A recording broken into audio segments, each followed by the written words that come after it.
সংসদ এবং কেন্দ্রীয় ডাকসুর সকাল থেকে ছাত্রদলের প্রতিটি নেতাকর্মী অত্যন্ত আনন্দমুখর পরিবেশে অত্যন্ত উৎসাহের সাথে তারা আজকে এই মনোনয়ন ফর্ম সংগ্রহ করতে যায়।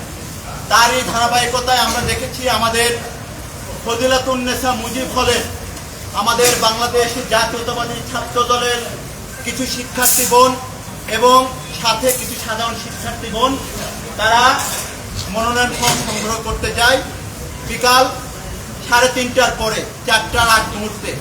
ঠিক সেই সময় ফজিলাতুন্নেসা মুজিব হলের একদল উগ্র শিক্ষার্থী এই মনোনয়ন ফর্ম সংগ্রহে বাধা প্রদান করে মব উস্কিয়ে দিয়ে তাদেরকে ব্যাপকভাবে মানসিক হেনস্থা করে এবং শারীরিকভাবে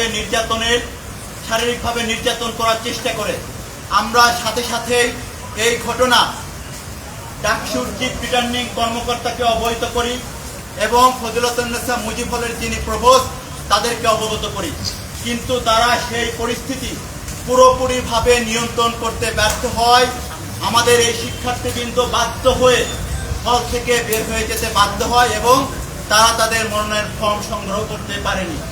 আমরা 5 আগস্ট পরবর্তী সময় থেকেই ঢাকা বিশ্ববিদ্যালয় প্রশাসনকে বারবার আহ্বান জানিয়েছিলাম একটি কার্যকর, অবাধ, নিরপেক্ষ, আনন্দমুখর পরিবেশে ডাকসু নির্বাচন করার লক্ষ্যে আপনারা বিশ্ববিদ্যালয়ের বর্তমান যে বিদ্যমান পরিস্থিতি, যে আইন শৃঙ্খলা পরিস্থিতি এবং যে মব পরিস্থিতি, সেটিকে পুরোপুরিভাবে যদি নিয়ন্ত্রণ না করতে পারেন তাহলে এই নির্বাচন কোনোভাবেই অবাধ ও অংশগ্রহণমূলক করা সম্ভব হবে না।